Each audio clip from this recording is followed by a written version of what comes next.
to purchase a seasonal parking pass was $50. The charge to park at Narragansett Town Beach was $10.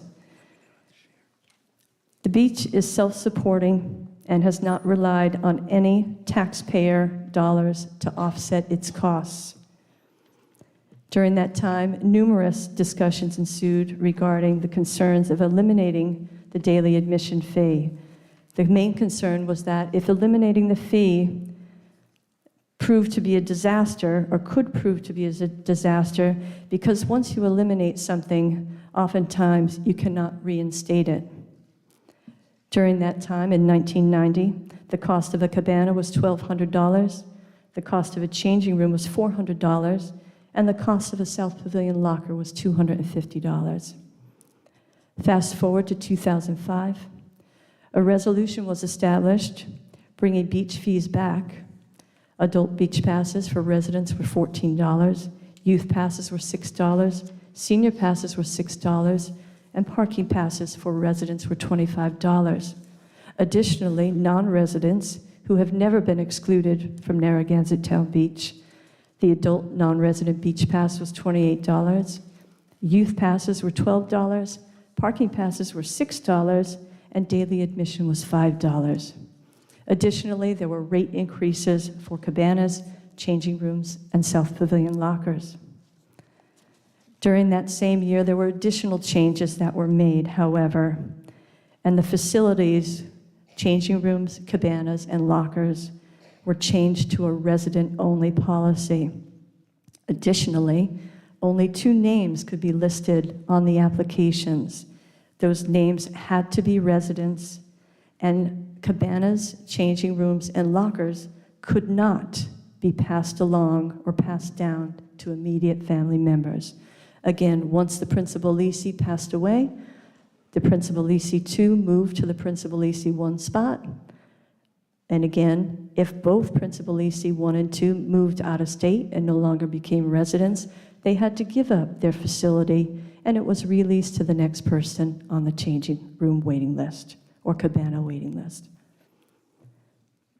Again, fast forwarding, on January 18th of 2011, again, the town council instituted a beach fee schedule. Again, there were increases made. On December 16th of 2013, again, there were additional increases made. Cabanas were now $2,500, which they are today. North Pavilion changing rooms were $700, again, what they are today. And South Pavilion lockers were $350. And also the non-residents grandfathered in the 80 to South Pavilion lockers, the fee was $600. All of those fees remain the same today. In 2018, we had asked the town council to increase the daily admission fee from $8 to $10. That was approved. Parking fees remain the same. In 2019, we did ask for in 2019, we did not ask for any additional fee increases. In 2020, we did ask for additional increases in fees, coming to a compromise with the town council that the increase would be $12 for daily admission. However, the parking fee would remain the same of $10 during the week and $15 on the weekends. Moving on to my PowerPoint presentation. Next slide, Dan.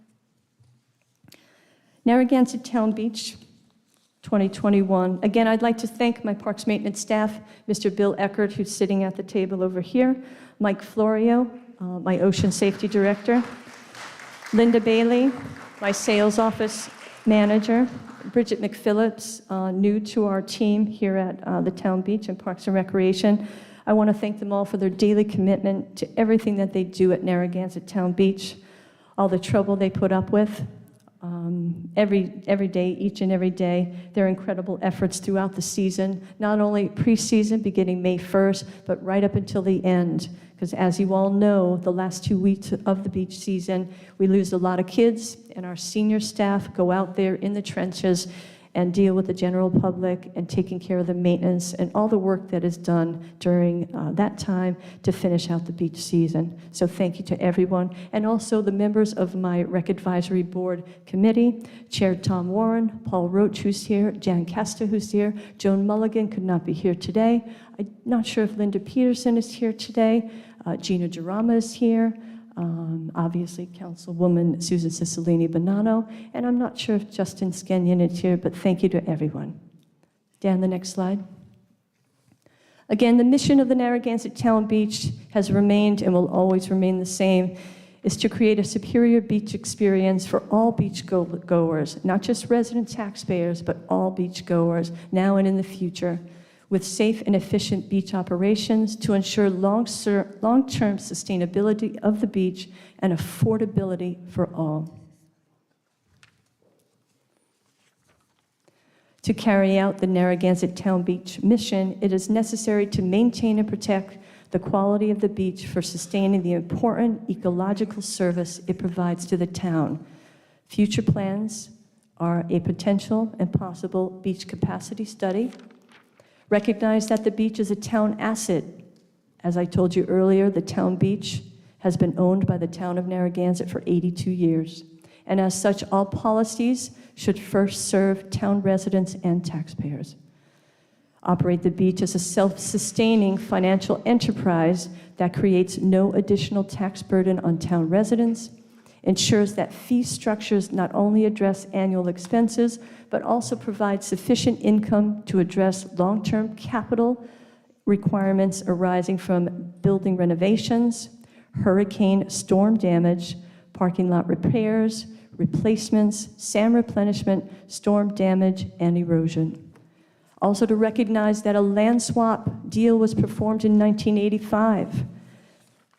And with these funds, the beach was committed to public access and cannot restrict access to non-resident. Again, I'll say again, non-residents obviously generate a significant amount of revenue to the town. We recognize that as the town. And again, I'll reiterate, everyone is welcome at Narragansett Town Beach. Beach management priorities, again, are always the same. Customer safety, satisfaction, our residents, clean and well-maintained facilities, consistent policies with accountability for all, not only management, but even all the way down to our younger staff, efficient beach operations, beach sustainability plan, and beach capital development plans. Each day, the beach is graded at 4 a.m. Rubbish is removed, seaweed and debris are hauled off the beach and dumped into the beach dump truck at 7 o'clock that is swiftly removed from the beach and brought to Rose Hill Transfer Station, and is dumped daily. The sales office is open daily, 8:30 to 5:30, and the beach operates during the week from 8:30 to 6 o'clock. We stop charging at 5 o'clock. However, our lifeguard staff is on until 6 o'clock. Again, the daily operations, 8:30 to 5. There are 6 admission points at Narragansett Town Beach. I'm sure all of you are aware of them. We have the Seawall admissions, South Lot, South Pavilion, Dunes Gate, North Pavilion admissions, and Cabana Lot. These sites were monitored for picture IDs, transferable passes, and the $12 daily wristbands, while keeping count, a handheld counter that the attendants use each day to count the number of patrons that are on the beach and report that number several times a day to Mr. Eckert, the beach manager. The restrooms are open till 7 o'clock and cleaned regularly. At 5 o'clock each day, we stop charging in the lots and admission sites. The North Lot and Cabana Lot remained resident only from 5 p.m. till 8 p.m. At 5 o'clock, the South Lot was open for anyone to park. At 8 o'clock, the night staff left for the day, and the lots were opened until they were locked down at midnight by our CSO staff with the police department. This year again, we partnered with the sunscreen program, the Rec Advisory Board, Raw Elements, with several sunscreen stations throughout Narragansett Town Beach. Again, it's a free product Help yourself. It's very thick. If you've used it, you don't need much. But again, another free product that Narragansett Town Beach offers to our patrons. All right, getting into the nitty-gritty, the comparisons from 2020 to 2021. In 2021, again, as you all remember, we had quite a rainy July. We started on Memorial Day. It was a cold and frigid weekend. 9 days of the 99 beach days were closed. Were closed due to heavy rain, tropical storms Elsa, Henry, and Ida. Mr. Eckert and I held down the South Pavilion during Hurricane Henry, and it was quite an interesting experience. But we were there to try to keep people off the beach and to obviously be readily available to assist the damage sustained on the property. During the significant rain that we had, and also these storms, our lifeguard staff was on duty. Even though we weren't charging and the beach really wasn't open, due to safety, we kept our lifeguards on duty. The west lot filled 23 times, the north lot filled 12 times, and the south lot filled 8 times. The average wait time was an hour and a half. Our staff does a tremendous job every day trying to get people into those lots, especially paying people. We understand the painstaking process of dragging your family to the beach, trying to get to the beach by 9 o'clock, 9:30 to get a parking spot. We understand that, we acknowledge that, and we do the absolute best that we can to get anybody who has to pay to park into those lots. Additional revenue comparisons. Got to get my cheat sheet.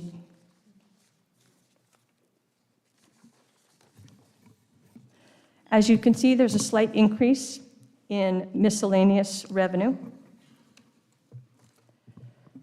The adult beach pass revenue is up by $1,975, roughly 79 adult beach passes. The youth passes were down by $300. That's a negative 30 youth passes. Seasonal parking passes, we had a spike in that, an increase of $7,485. Daily parking pass, again, we had quite a spike, and I'd like to remind all of you that last year, in 2020, due to COVID, we did not allow parking at Narragansett Town Beach, paid parking. So therefore, that is why there is a significant difference, an increase in that number. The next big one, daily admission sales, $1,037,226. That is an increase of $139,369. Transferable passes, again, there was a little bit of an increase, 198 transferable passes. And again, those are our $200 passes that are purchased by the people, our resident taxpayers, that rent their homes and offer those transferable passes, guest passes, to their guests, who more than likely are non-residents. Our transferable passes for residents are up. Again, the price, as you know, last year was $75 for the transferable pass. Again, that's 2020. This year, the cost was $100. So again, even though you see that increase, the number actually decreased to 3,003 from last year of 3,010. And again, the price increase there, the additional $25 for those passes. Continuing on with the revenue. Again, for the beach concerts, as you know, in 2020, we did not have the Rhode Island Philharmonic. Therefore, the $7,040 increase for 2021. The Cabana revenue and North Pavilion revenue remain the same. The extra North Pavilion parking pass, actually, we had a decline, negative $8,380. So again, that's that extra parking pass that residents have with individuals grandfathered in more than likely non-residents, non-resident adult children or friend, again, that have been grandfathered in since 2017 and below. Any new leases to the North Pavilion starting in 2018 could not have a non-resident get that extra parking pass. South Pavilion revenue remained the same, and the South Pavilion extra non-resident parking pass, we had a decrease, minus $800. The daily beach revenue for this year is $1,891,670. The beach facility revenue, $705,940. And the North Beach revenue, which we were very excited to see, because of COVID last year, there were so many cancellations. We did have a revenue of $69,735 for a total beach revenue of $2.6 million.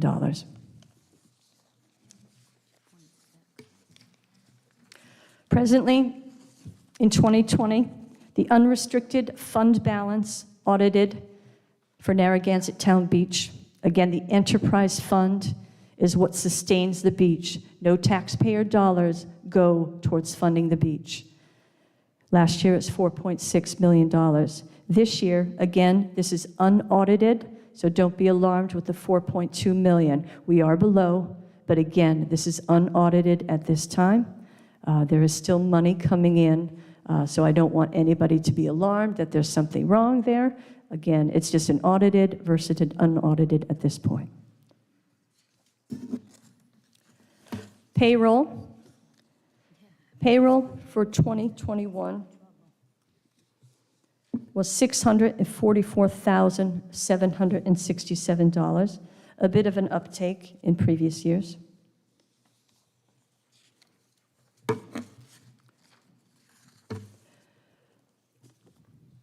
Capital improvements. Now, I know it seems like the beach makes a lot of money, and it does make a lot of money. However, it takes a lot of money to make Narragansett Town Beach what it is. Capital improvements that are forecasted, again, of course, are our sand replenishment. We never know exactly how much money we are going to need, but we need to budget for it, especially in the event we do have a big storm that comes in and we lose a lot of the sand down to the river. This season, we only had to spend a little over $10,000 or a little under $11,000 for 216 cubic yards of sand.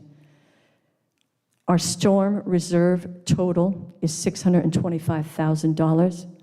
Our shoreline mapping, which is still pending, is $21,696. This is the LIDAR testing that we have done with the University of Rhode Island. We recently had HVAC installed in the North Beach Clubhouse for just under $10,000. Future improvements for the beach include renovations to the South Pavilion, moving the sales office, adding a garage for our lifeguard storage and additional storage needs of our beach gators.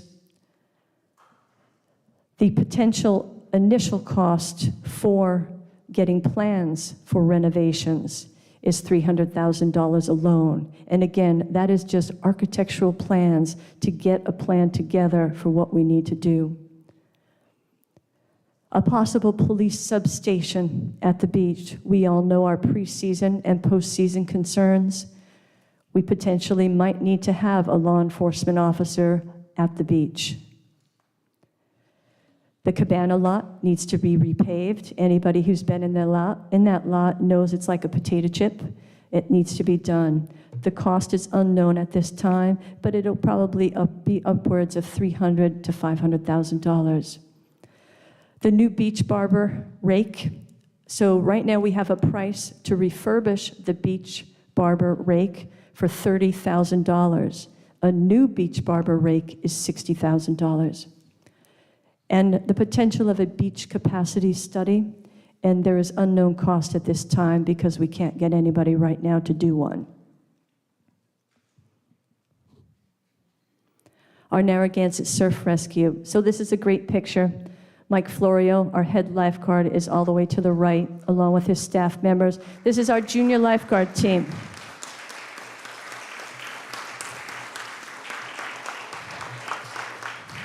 I can't say enough about our lifeguard staff, from our senior staff member to our most junior staff members. They do a phenomenal, excellent job. I can't tell you the number of injury reports that came across my desk this summer. They're voluminous, from just minor injuries, from jellyfish stings, to dislocated shoulders, to compound fractures, rescues, again, right to the hospital, heat exhaustion. I mean, it's immense. It really is immense. And I can't thank our lifeguard, our surf rescue team. They do a phenomenal job. And though they had to tie for first place, I am expecting a first place win next year.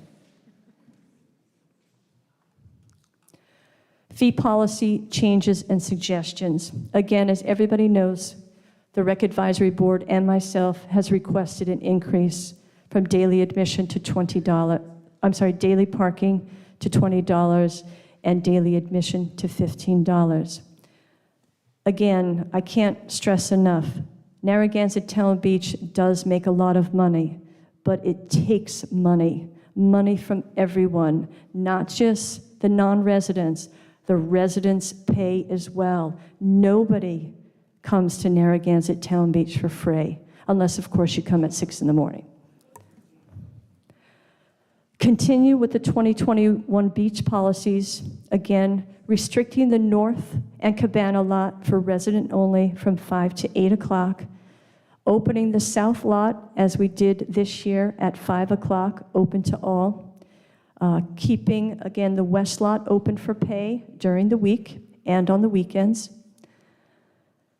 And thirdly, as Bridget and I are doing an audit of the waiting lists for cabanas and changing rooms, we have come upon an issue where individuals have applied to the waiting lists when they are in lease agreements. I'm not exactly sure how that happened, but I want to make sure that our policy is as accurate as possible, in that you must be a resident, a full-time homeowner, or a taxpayer, paying at least $800 a year in taxes to be part of our Cabana, North Pavilion changing room, or South Pavilion locker waiting lists. Now, of course, our policy does address that individuals that have 12-month leases and 2 bills in their name to an address can qualify for seasonal beach pass and parking pass. But I want to make sure that everybody understands, in order to be a part of the waiting list, you have to meet these strict residency requirements. That concludes my PowerPoint presentation. Thank you very much all for coming.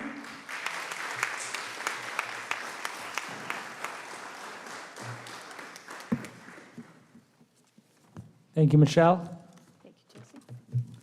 Okay, I know that Councilor Jasinski has another obligation. So if you have anything you want to discuss or comment on, you could feel free to go first. Thanks, Jesse. So thank you, Michelle, for that very informative presentation. It was great to see that and hear that. I'm also, as Jesse said, I'm not able to attend this whole session, but I am interested in hearing everyone's comments, concerns, and feedback, and I promise I'm going to listen to all the comments on the YouTube when it's recorded. So I promise you that. And again, thank you, Michelle, and thank you, everybody, for coming out and participating in this process. Thanks. All right, thanks, Eva. Okay, so we have about an hour. We received the recommendations from the Rec Advisory Board. We have the chair here tonight. Thought it would be advantageous for us to be able to continue the discussion. Not all of us were at those Rec Advisory meetings. We also have the Coastal Access Improvement Committee chair as well. So we thought her perspective would be useful as well. Before we go to either of these chairs, I just want to see if there's anyone on the council who wants to start off the discussion. No? Okay. All right, so I guess I will, I'll hand it over to Tom. Tom, anything that you want to say, feel free. I think we'll probably have some questions for you as well. I just want to say that the Rec Advisory Board is a good microcosm of everybody that lives in the town. We have people on the board from all areas of the town. They all have families. Most of them go to the beach. Most of them are very familiar with, I'll say every one of them is familiar with the beach. So when they make decisions, it comes from a real grassroots part of them. So when we took this on, as we always do every year, it's pretty much a set schedule every year because the council has to they have to vote on it.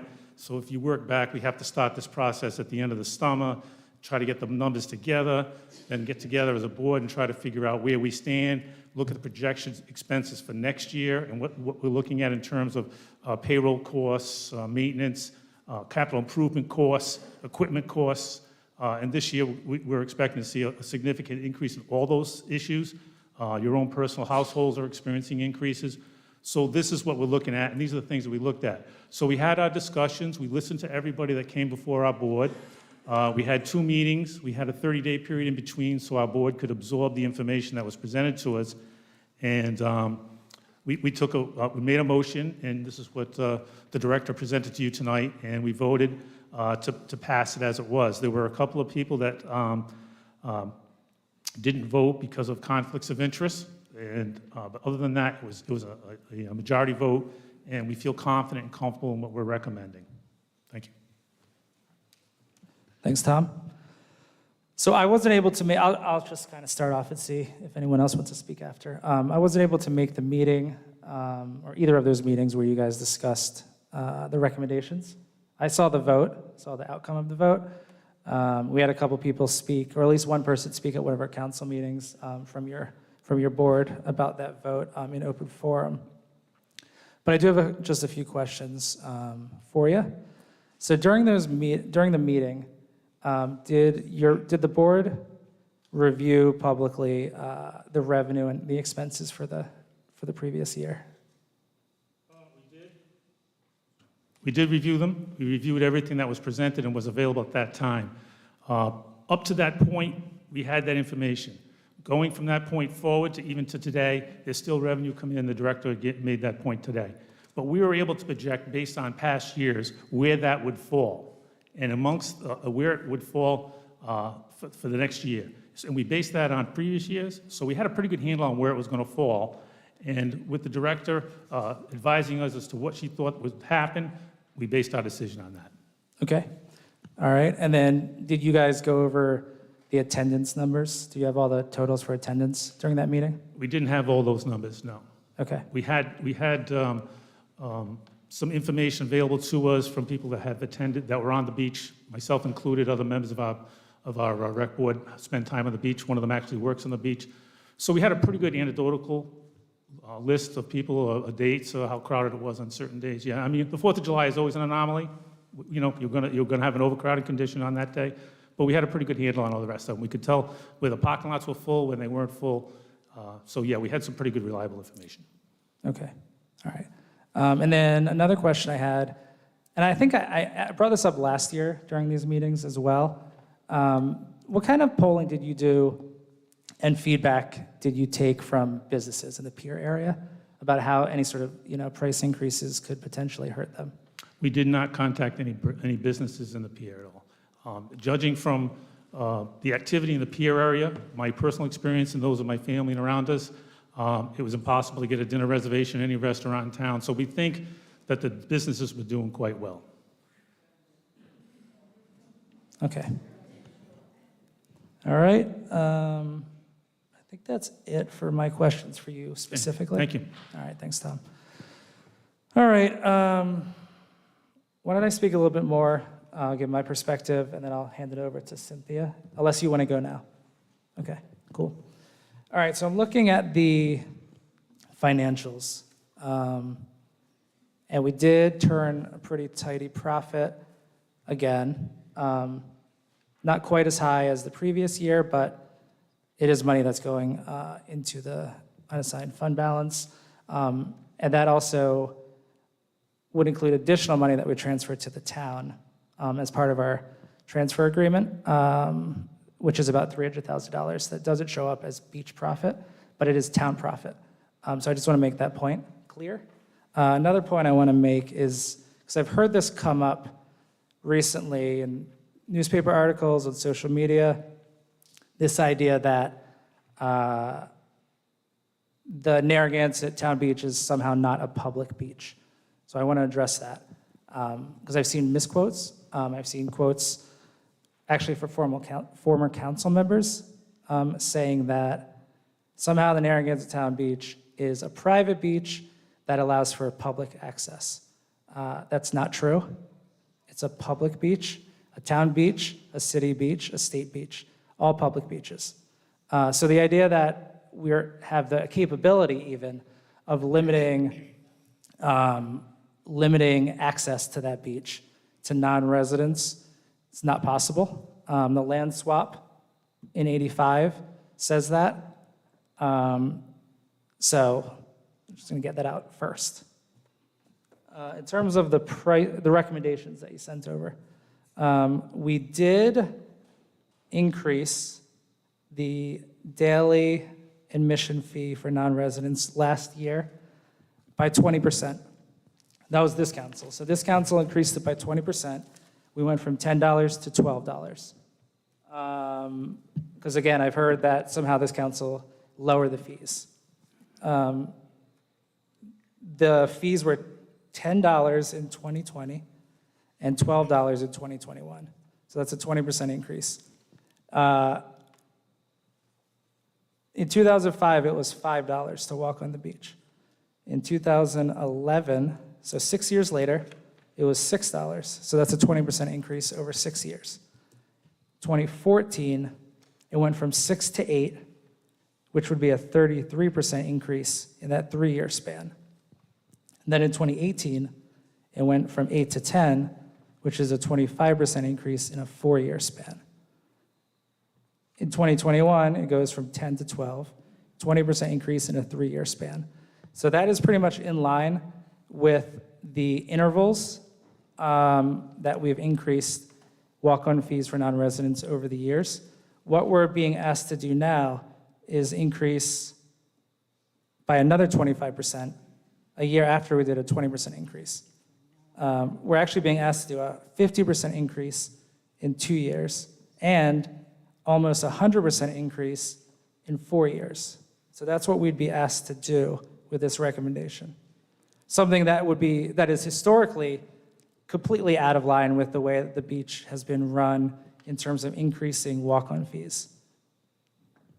For that reason, I personally don't support an increase at this time, back-to-back years. So that's my position on that. Thank you.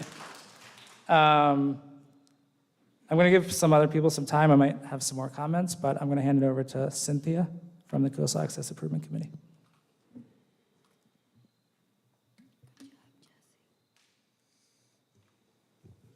Thank you for the opportunity to speak tonight and participate in this workshop. By virtue of the fact that the Town Council has created the Coastal Access Improvement Committee, the town recognizes there is a need for coastal access improvement. I'm not entirely sure that raising fees is coastal access improvement. In fact, raising fees beyond what we have right now creates a financial burden and a financial barrier to the working class of Narragansett and Rhode Island. Given the fact that we are, I'd like to say, in a post-pandemic, but unfortunately we're not. We're not in post-pandemic yet. Families' incomes are decreased. Employment opportunities are decreased. Money is tight all the way around. And the answer is to raise the fees for entrance to the beach. When it comes down to the quality of life, the mental health benefits that being at the beach offers, I don't see at this point in time the need for additional fees. I see this as a time where we need compassion.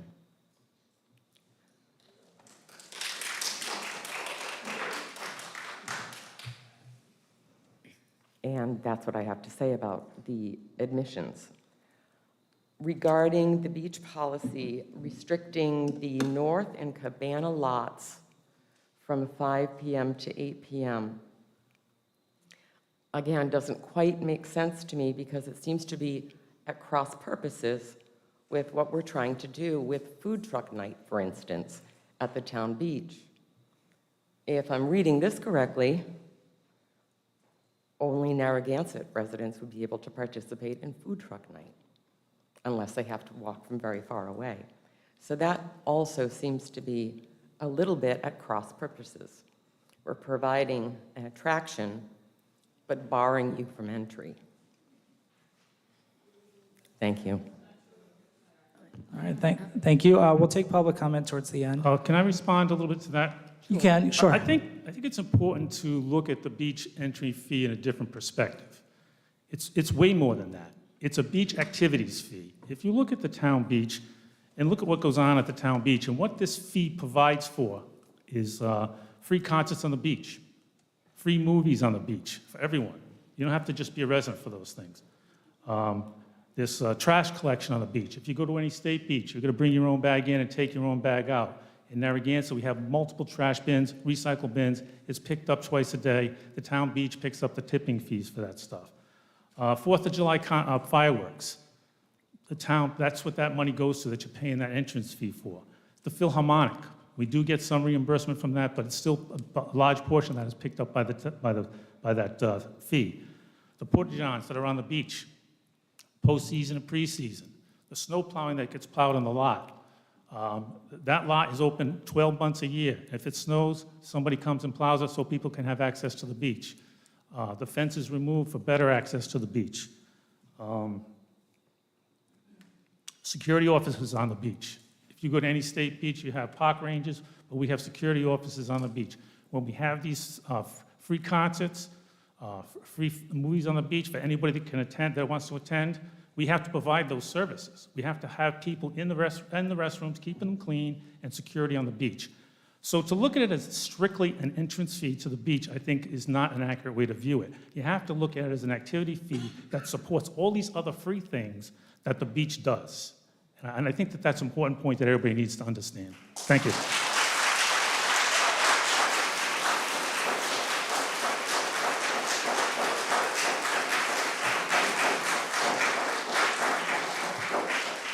Thank you, Tom. You know, we do the concerts at the gazebo park as well. We don't charge for those. We have fireworks. We have police officers in town that serve the town. These are all parts of running a town, right? These are public services. And we make money on the beach every single year. Right. Anyone else from the council? So I'm on the Park and Rec Board, and I actually voted against the increased fees. I lost that vote with my colleagues on that committee. I just can't support that at 4.2 million. I just can't see an increase. This council, we did 10 to 12, so I'm satisfied with what we had presently. I wasn't able to vote on the Cabanas because I'm a locker holder, and I don't know if I'm on the Cabana waiting list, but anyway, I recused myself from that, but I have my own opinion on that. But as far as the increase, I think the beach is pretty healthy, so I thought 12 was a great fee, looking at the past history, looking at all those numbers. So I stand by that consistent vote, at least on that. Thanks, Susan. Deb or Patrick? Ladies first. Oh, there you go, Deb. I think my issue with increasing fees is, is this? You're on. Okay. Sorry, okay. Can you hear me now? Yeah. Yes. Good. What I was going to say was that I think that when you increase fees, there has to be a reason for an increase to a fee. And I don't know what to do. I guess I could, can you hear me now? Is this one better? Is this better? No. How about this one? You want to try mine? Is this better? Yeah, Oh, this is much there. better. There we go. There you go. I was hoping it wasn't me. Anyway, what I was starting to say was that when you take a fee and you want to, and you increase it, there should be a good reason for increasing it. All of the things that Tom mentioned have been available to residents and other folks alike for a long time. And we, as Jesse points out, we continue to have a fund balance after every season. So what I would really like to know, and I think I asked this when we first were discussing this back in December or January, what is the reason for the increase? The specific reason, why would we need to increase the fees at this time? And I see a lot of, I've read through all of the information that was provided to us, and I just want a reason. I don't understand it. So until I can understand that, I would have to say that I would not be in favor of an increase.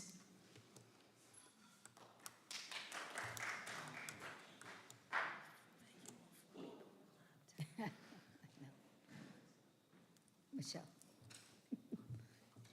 All right, Councilor Murray? Okay, thank you. Oh, sorry. She wants to speak? Yes, she wanted to come. All right, go ahead, I think she was Michelle. going to try to answer the Good, question. I got a couple questions for her.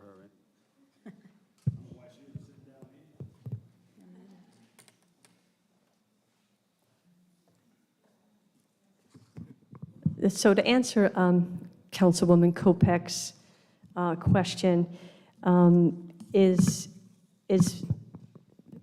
pretty much my understanding right now of where the beach year-to-date budget report is. And the revenue generated from the beach was $2.4 million. However, the expenses are $2.2 million. The difference now, the available budget, the money that's going into our enterprise fund, so our profit that's going to keep the enterprise fund healthy, was only 10%, or $259,000. That concerns me as a director. Again, I know it seems like a lot of money, but if we get wiped out with a Category 3 head-on, or a Category 4, or a Category 5, it's going to take a lot of money to build that beach back. We probably won't have a beach season for a year or two. And again, we're going to need to match funds that we get federally. So for example, we can't wait for the check to come from the government. We immediately are going to need to rebuild the pavilions, rebuild the beach, get it back to where it was, and that money is going to come from the enterprise fund. And who knows how much reimbursement we may get down the road. It's an unknown, because again, we can't wait for that check. We've got to rebuild now. We've got to rebuild immediately. Additionally, the cost of supplies, as we all know, building supplies, operating supplies, maintenance supplies, and also payroll. I know for a fact my payroll next year is going to increase by 25%. Also, I'm not exactly sure when the increase in minimum wage is going to take effect. But there is another increase on the horizon. I wish I had that date, but I do know that minimum wage is going up to $12.25. I just don't know exactly where that schedule is at this time. Thank you. Michelle, could I ask you a couple of questions? Michelle, we have a few questions. Yeah. Could I just ask a couple of questions? Are we expecting the beach to receive any of the money from the recovery funds that we're getting from the feds? Not to my knowledge. Does anybody know the answer to that? Because I think we need to figure that. Do you have any idea, Jim? We're still working on that. We'll have workshops with the council on that. The guidance isn't completed yet on that. Okay. And then my other question is, why is payroll increasing 25%? At the end of the beach season, I had several meetings with my staff at the beach, my head lifeguard staff, as well as my senior staff. And the simple answer to that is I can't have senior lifeguard team members working for $18 and $19 an hour. They're not going to stay. They don't want to stay. They deserve to be paid better.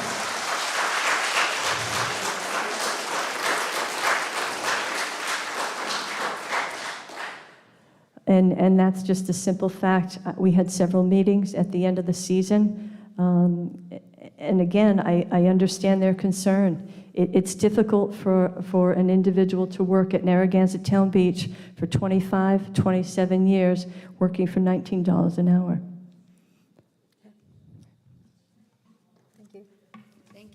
Thank you. Okay, Michelle, oh, no, go on. A couple more questions. Yeah, I don't Yes, know why Mr. you don't Ray. have a seat down here, or a stool, anyway. Yeah. Anyway, I got a couple, let's stay on payroll. Yes, sir. You guys, when minimum wage goes up, you have to go up. Correct. Because you can't have somebody watching, the gate making 12, it's going to go up to $12 an hour.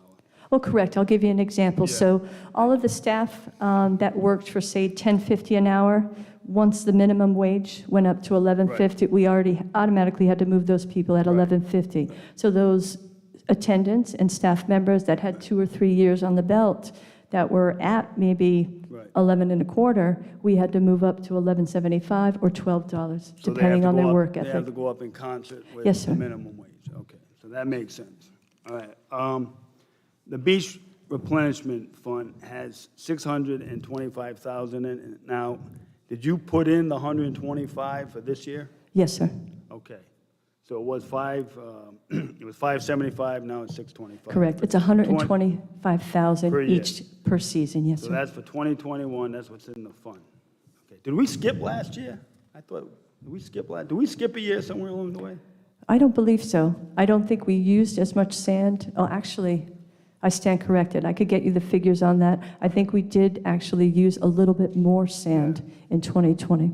Yeah, but the sand's it's always less than 25, right? Yes, sir. Yeah. I only budget for $19,000 each year. Right. Okay, all right, so we're at 625.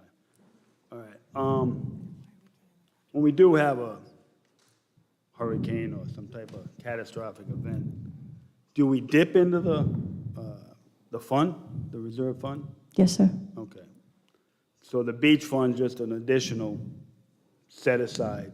Correct. Yeah. So we have our operating budget with the town, but then we have our enterprise fund, and those funds would be used to obviously make the initial repairs, match, and then hopefully to get that matching money Right. back from whatever Correct. government agency was going to give us money. Correct, to refill the fund. Yes, sir. All right, the food trucks. Now, so the food trucks from 6 to 8, correct? The food trucks are from 6 to 10 on Mondays 6 and to 10. Wednesdays. Okay. And then, and we have a parking fee up to 8 PM. That's not correct, sir. Not correct. No, sir. So parking fees, parking stops at 5 o'clock. 5 o'clock, okay. all right, So, okay, all right. I'm sorry, just to correct what you said Yeah. earlier. I wasn't So, sure about that. the south lot and the west lot are open at 5 o'clock. Right. Every day, 7 days a week. So food trucks are in the south end of the north lot. Right. So people can park and attend food trucks either by parking in the west lot or the south lot. So the north lot and Cabana lot remain resident only from 5 o'clock till 8 o'clock. 8 o'clock. But if you, okay, all right. So there's no fee, it's just because it's residents only. Correct. So people come in, after work with their seasonal parking pass, or they can show their Rhode Island license that obviously indicates their Narragansett address. Okay. All right, I saw the net operating income was for June, right? Was that correct in your? Correct, sir. And This remember, we are fiscal, so July 1 through June 30th. Correct. Last year was $500,000, was what, 500,000, something like that, plus. Now, That we're we not put- going to make that this year. At this point, it doesn't seem like it. Do you think we're going to I know all the numbers aren't in, but are we going to get close to that $500,000? No, sir. That we've been consistently getting? No, sir. And you think the reason for that is because of payroll? Payroll, and then just everything costs more. Right. Even Sure. Jason Citrone, who I love dearly, who's our movie guy, It's $600 a movie for him to put that movie on. Right. Tent prices increased greatly. So just everything costs more. But again, I'm not using that at all as an excuse to not have people come to Narragansett Town Beach. It's just, I have to, in my position, make sure that we are bringing in enough money to sustain that enterprise fund.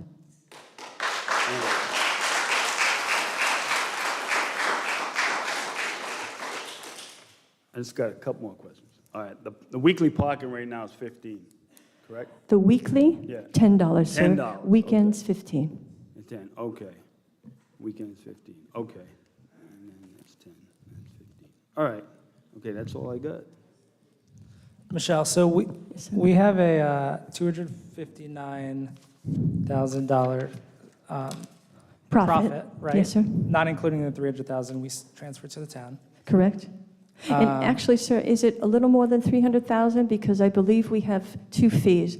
We have the administrative fee, and then we have the payment in lieu of taxes. Right. I didn't even count the payment in lieu of taxes. know. So that's 233. Thank you, Mr. Tierney. So actually, if you want to talk about that, we send about $520,000 back. Correct, that goes back to the town. Right. So that stays within the town. Correct. Profit.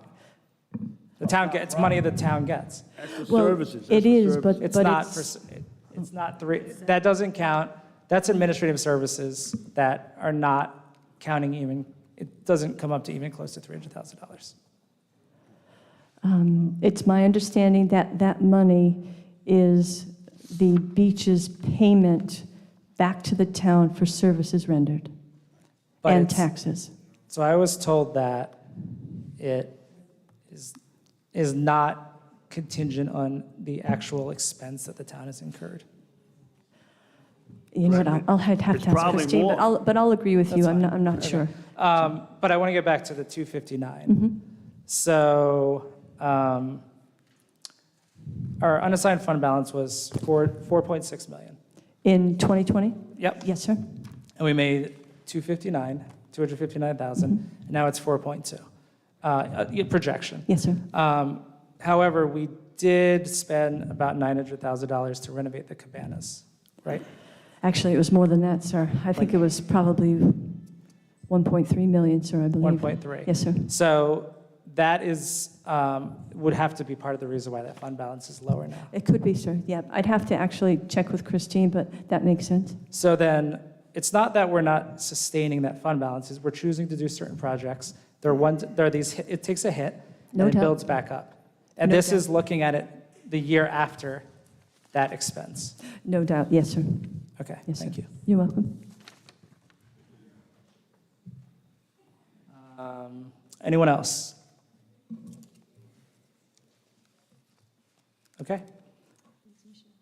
All right, thank you, Michelle, appreciate it.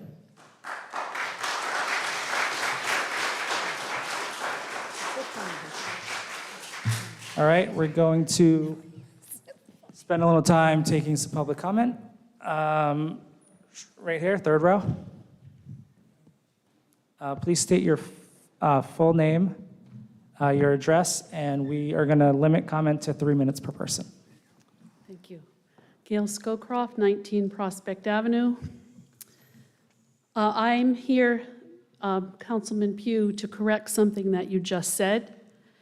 You said there was incorrect information in the media that Narragansett Town Beach is a public beach and therefore cannot restrict access. I would like you to look and see if there's a federal or state ordinance that says that is the case. We don't have a town ordinance that says that is the case. Your opinion doesn't make it fact. The reality is that we have a town-owned beach, and you also incorrectly talked about the land swap with Canachet Farms. You need to review those documents again. That deal that we made with the U.S. Department of Interior said that we had to have a narrow strip of land in the North Beach parking lot through which the town could let, and should let, non-residents have access. And we've actually gone way beyond that. We let non-residents come through every access that we have at our beach. And we do welcome non-resident guests at our beach. But if what you said was correct, all of the towns in Rhode Island that restrict access to their beaches to residents only would be in violation of some law. So you are actually incorrect. There is no law, there is no ordinance, there is nothing in fact to support your statement. We are a town-owned beach that provides access to non-residents, and we gladly do so. All right, so since we're in a workshop, I'll respond.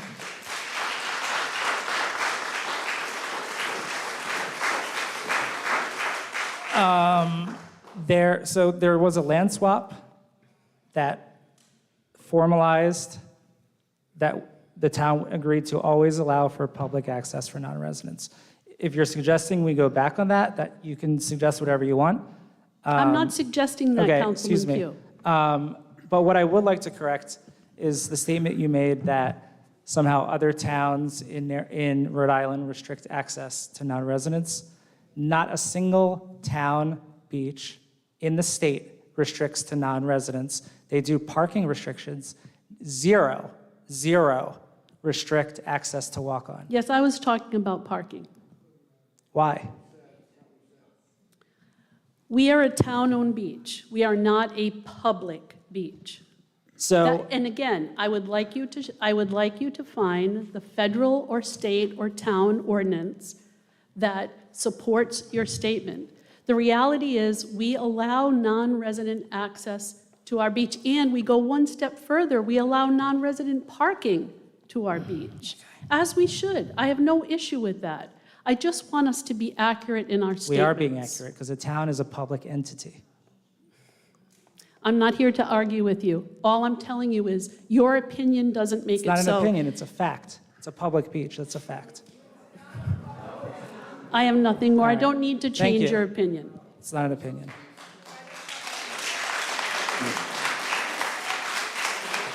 It's not true. It's a public beach. Yep, all right. Anyone else?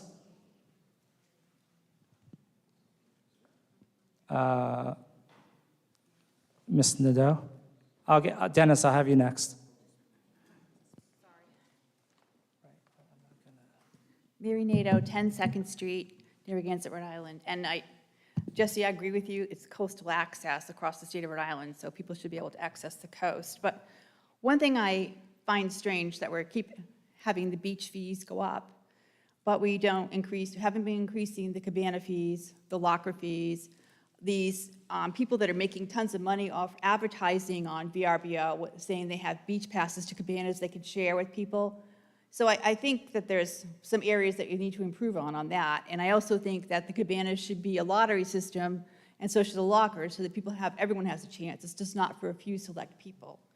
I just think that the recent parking increase and admission increase was high, and I think we shouldn't go up again.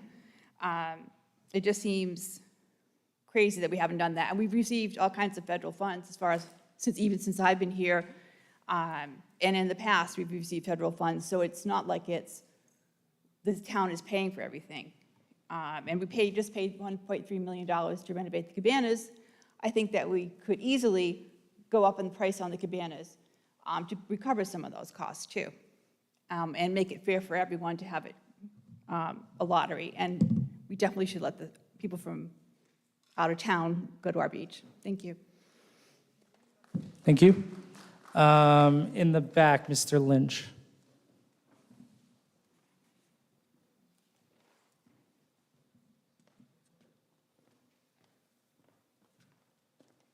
Please state your full name and address. Sure, Dennis Lynch, 22 Central Street, Narragansett.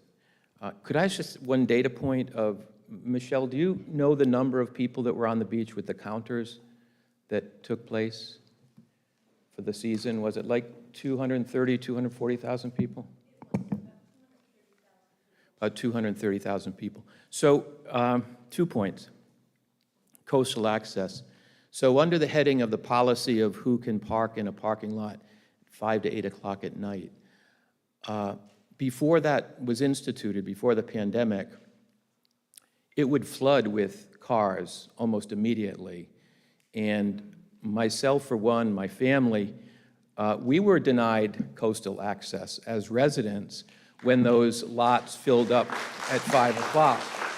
And so it's a really powerful, valuable amenity for residents to keep those 2 lots, and again, west lot, south lot, still available for any part of the population. So I really hope you do support the continuation of that policy. And 230,000 people were on our beach last year.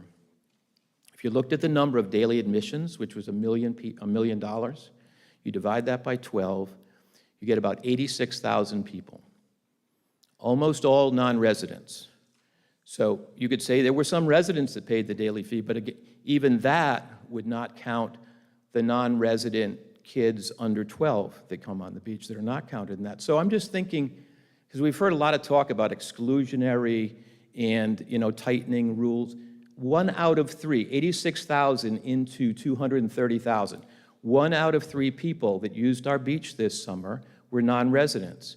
If you were sitting on your blanket, look to your right, look to your left, one of those people was a non-resident. I think that's a pretty inclusive approach to how we're managing the beach. So just wanted to make that as a point so people don't get the impression that we're really eliminating and trying to screw down. Because to repeat what everyone else said, I think it's a beach for everyone.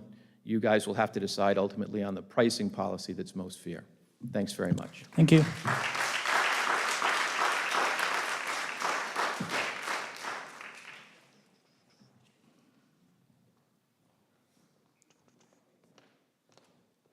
Hi, please state your full name and address.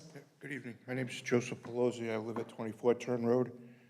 I'd like to understand, is there a disruptive change coming with the Cabanas as far as the rules go?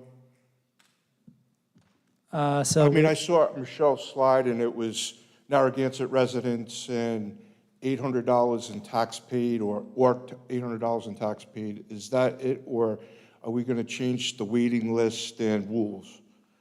The council has not discussed any of this. So I know it went to the Rec Advisory Board. They had a discussion. I don't even know what they discussed specifically. The council hasn't talked about it at this point. So there's no plans on changing it? I don't know. We can't talk outside of the meetings, so Okay. I can't answer. Okay, so if there was something, we'd have another meeting like this, correct?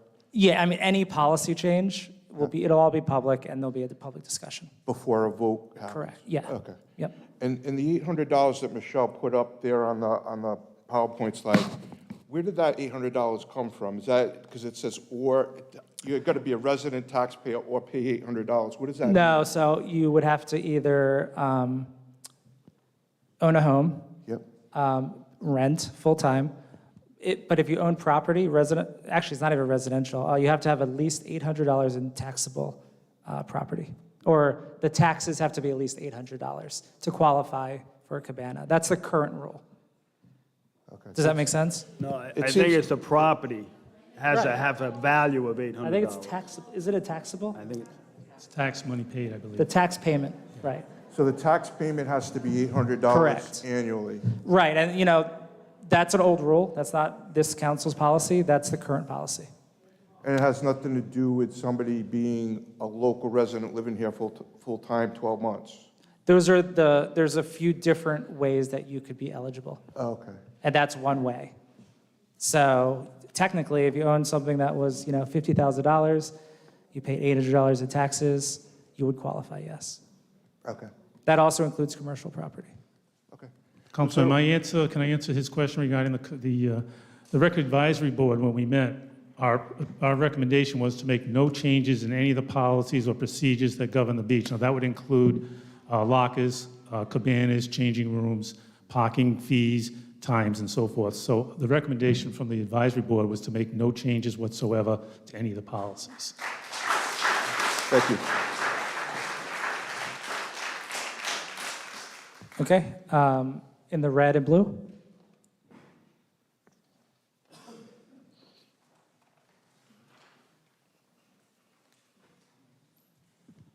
Hi, please state your full name and address. Hi, Fred Vuno, Sebago Trail. I have a question for Michelle. Could you tell me how many when the fee was $10 for walk-ons, you said that the number stayed the same when it went to $12, if I'm not mistaken. Am I misquoting you? Pardon?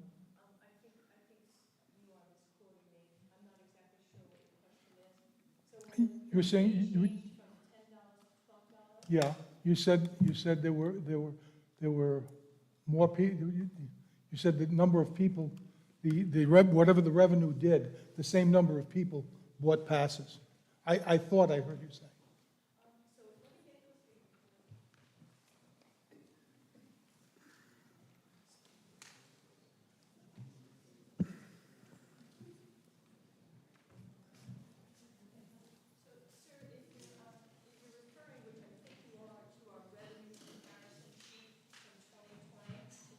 Yeah.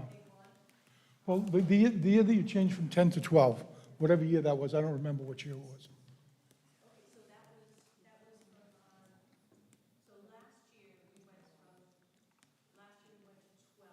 Yes. Yeah. No, I want to know, not the revenue, but the number of people at $10 and the number of people at $12. Was that number the same or similar?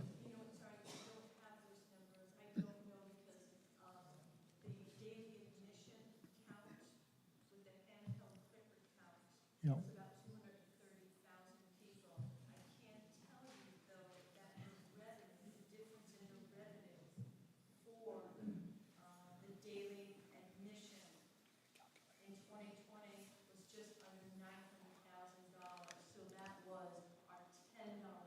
Okay.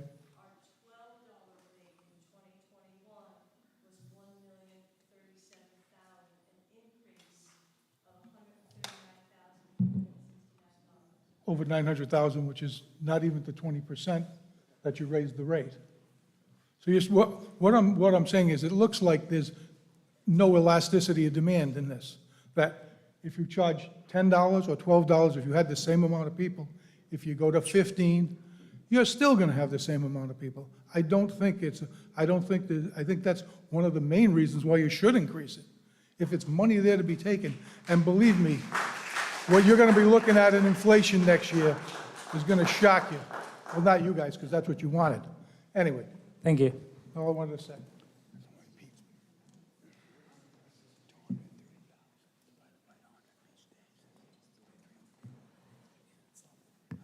Hi, my name is Kathleen Dolan from 69 South River Drive.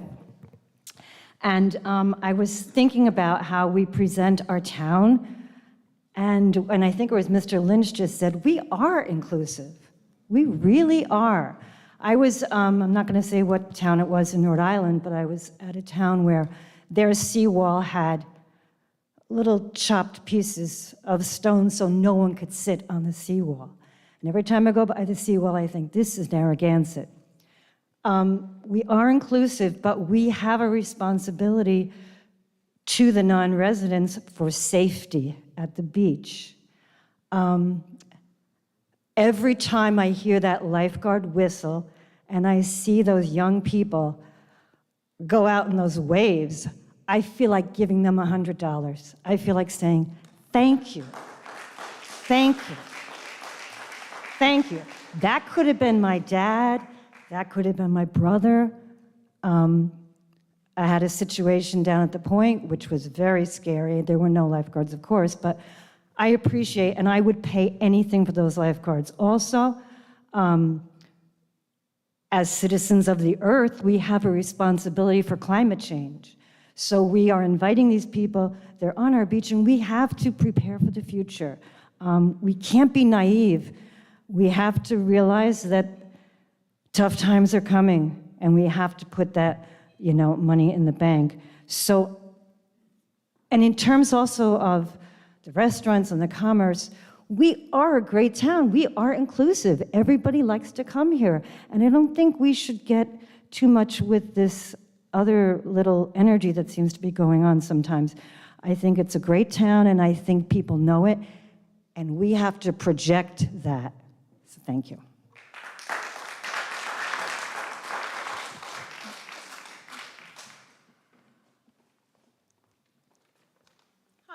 you all for doing this tonight. We appreciate it. I'm Cynthia Horowitz, 41 Montauk Road. I'd like to make a comment about some of the things that have been bantied about tonight, lifeguard salaries. I have been a past director of Camp Hope for the American Cancer Society, and used to hire your lifeguards to take care of our kids at a pond in North Situate. 7 years ago, I hired them for $20 an hour. That was 7 years ago, and I couldn't get a lifeguard for less than $20 an hour. So they're well worth $20 or more in my mind. But I have a question with respect to who is requesting a change in the beach policies regarding increased access for non-residents and non-taxpayers. Is it the council who's looking to increase access for people who don't live in Narragansett or don't pay taxes in Narragansett? And if so, what is the rationale behind your approach in wanting to have greater access to the beach? And maybe the approach should be to have some of these items placed on a ballot for vote the next election.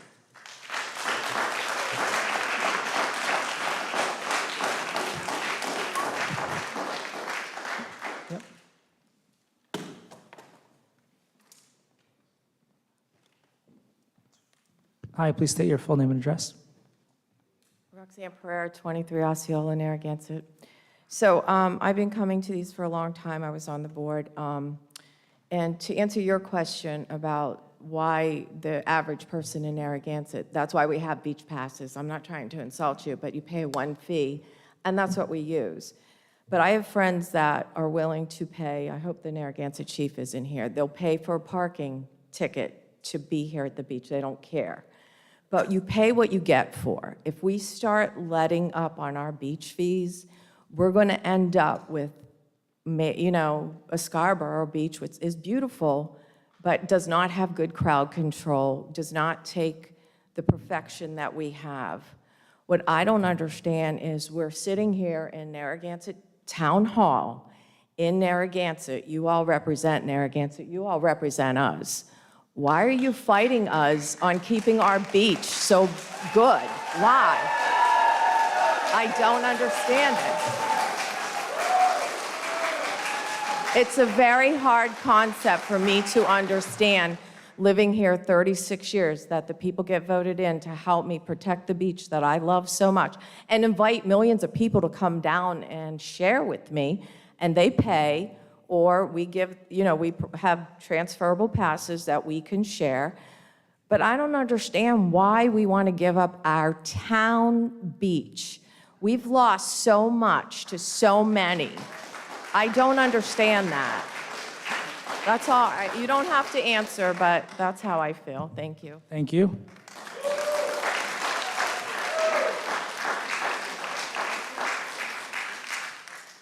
What? Okay, anyone else? Sure.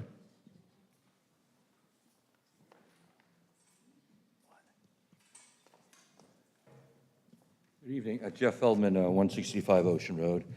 I'm just wondering, with the last few comments, the 3 council members who've already decided they're going to vote against the fee increase, have any of these comments changed your mind? And if so, if not, why not? I think the 3 of you have decided not to vote against increasing the fees? 4, okay. So can you explain with the comments that you've just heard why you've decided that? Yeah, I'll explain. Okay. I'm going to do it at my end of the meeting here, but I can Okay. talk now. Taking the heat for you guys, so just I'll sit answer there. after. We'll all answer. All right, I know. All right. Back in 2017, we had a fund balance, 2.3 million. Today, we have 4.2 million, okay? So I don't think we have a revenue problem, okay, as far as the gate fee. But I'm okay to leave the gate fee where it is, but the parking fee, I'd like to see that raised. And charge 20 during the week and 25 during the weekend. That's what I want to see. See, I'm a libertarian, and I've been saying for years, it should be free to get on the beach, okay, because I'm a libertarian. But that ship has sailed. I've squawked about this 20 years ago when, who's that guy? Anyway, Kavanaugh. Kavanaugh had the lawsuit back in the 90s. I was with him in that group. So I say, raise the parking fee, okay? And now, when somebody sees a parking sign that says $20, well, geez, I can go to the next beat, it's $14. So I think we're heading to the next beat. So, Michelle, what do you say to the fact that it's gone from like 2.4 to 4.2 million dollars in the fund? He mentioned that the fund has increased, what, 80%? It's doubled. Doubled. Yeah, so what's your response to that? Because you seem to think that it's not adequate.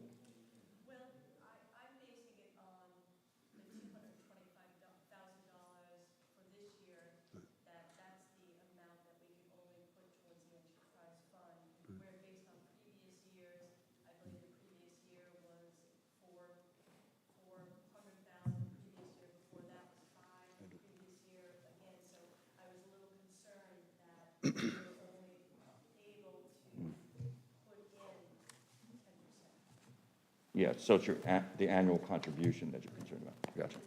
All right, well, thank you. All right, do you want to get answers from the rest of us? Did you want answers from the rest of us or just Patrick? Sure, if you have other reasons. Yeah.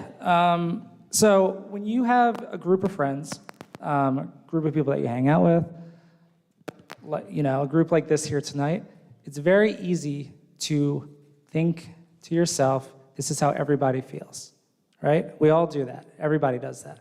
The last council did that.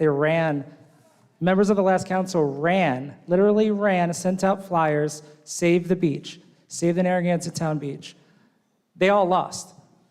I publicly stated that I would pull the fees back to $12 from the previous approval of 15. It never went through. I ran on that. I'm not saying everybody agrees. My point is that this town isn't just what you see here tonight. It's also not just the people that you hang out with. We get a lot of emails from a lot of different people. Everyone has a different perspective. I'm not going to make a decision to raise the fees every single year to keep people out of the beach. I moved here in 1990. It was just as crowded as at the beach, probably more crowded then than it is now. And if you look at the numbers, they bear that out. What I see is people trying to make this an exclusive town beach. And I disagree with that. I know people that disagree with that. And I'm not going to vote to raise the fees every year. So that's where I'm at. And if I don't get reelected, I really don't care. Yeah, I guess there's still some question.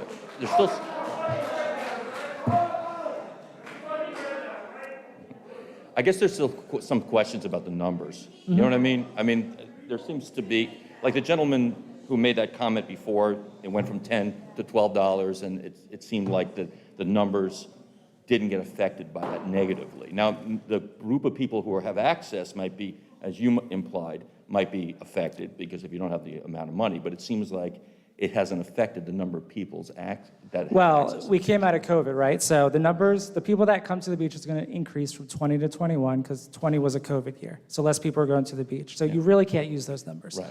Secondly, either way, if the numbers stay high, it's still more money. It's still more expensive for a family to go to the beach. Right.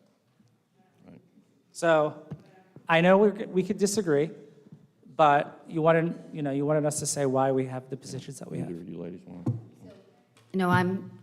I'm down at the beach quite a bit. I spend a lot of time there. I support the residents. I support the visitors. I increased it to 12. I feel like that's it. You look back at the history, it was 0, then it was 5, it was 8. I think 12 is reasonable. And so I have different reasons than them. I think the revenue is good and it's healthy, and I just don't see a need to increase it back up. So I'm satisfied with the 12. The people that I've talked to across the town, there's varied opinions, but 12 seem to be working fine. I know it's difficult for the gate people with the 2 ones, but I think it's a reasonable price considering the history of the fees. Yeah, I mean, there's just as many people who have lockers and cabanas who use them 2 weeks of the year and don't utilize the local restaurants and just have them as sort of a coin, a negotiable coin. The other issue is we don't really have good numbers. And I urge the council maybe to do a study on determining how many people use the beach, how many are non-residents, how many are residents, is that shifting between resident and non-resident? Are there residents here that don't actually use the beach? That's the other aspect. So if you could consider doing a study and looking at that, I think in the future you can make these decisions a little bit easier, All right, thanks. Thank you. All right, we're going to do, we'll take one or two more.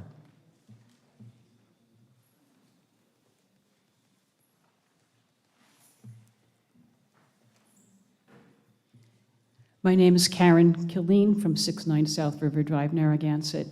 I have a sad observation, and I've not been at a town council meeting before. I did vote for each one of you, and I regret some of those votes. The reason is that things do change. We have an excellent, I have no vested interest. I've not been at a committee meeting where such a great report was given. And to sit and observe, there's an animosity that seems seemingly apparent between the committee and the town council, at least sitting here in the audience. It's kind of stunning. I don't get it. I thought that when we elected officials, they represented the people. And I don't have that feeling whatsoever. I'm not getting it from other people across the board in the town.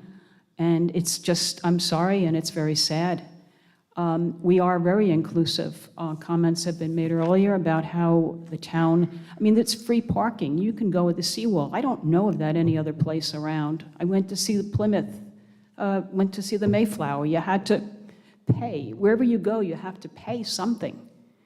And I'd like to know, what are we doing to improve the quality of life for the people of the town of Narragansett? It's not a private beach. We know it's not a private beach. But it is in the town where we live.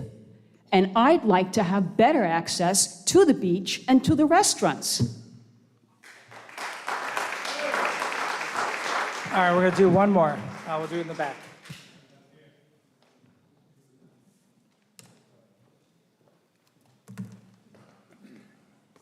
Carl Marchand, 76 Lambert Street. Just to recap, the enterprise fund is growing nicely, so there's plenty of money. The fees in certain aspects of the beach don't change. I don't know how long it's been since they've gone on, but all the other fees go up. And I think Jesse made the point about, as the fees go up, it makes it harder for the everyday person to enter the beach. It just doesn't seem to be right that a town asset such as the beach, which I guess the town has possession of, but they really don't own it. So it's really not, we own it, we manage it, or we own it? We own it. We purchased it. We own it. It's a town-owned beach. For 82 years, it's been a town-owned beach. So we deserve the privilege. In this town, we deserve a privilege that should be exclusive to us. All right. You don't want the outsiders. I just don't want back and forth with that. I just think something like water access should be open to everyone.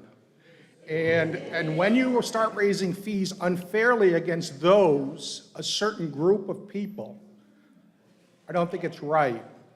Okay, nobody deserves the privilege of access to the water.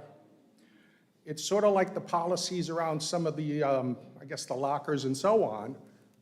That's almost like a privilege given to specific people.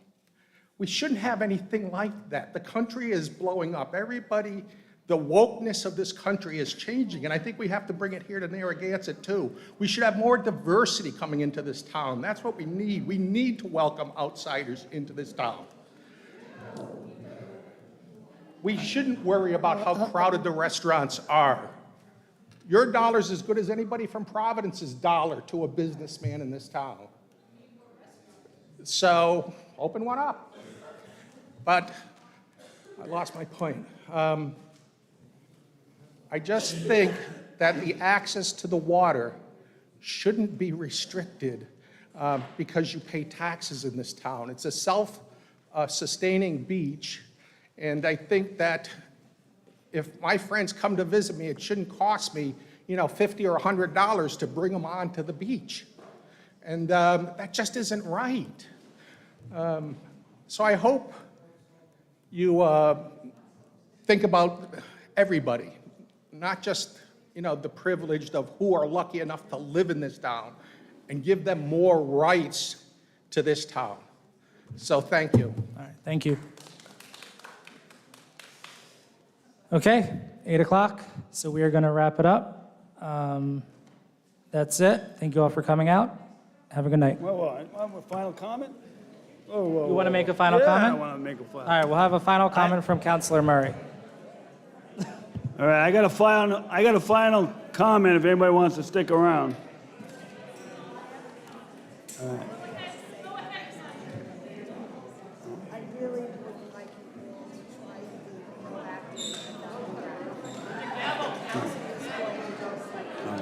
All right, I'm just going to take a spit. All right, I guess I will.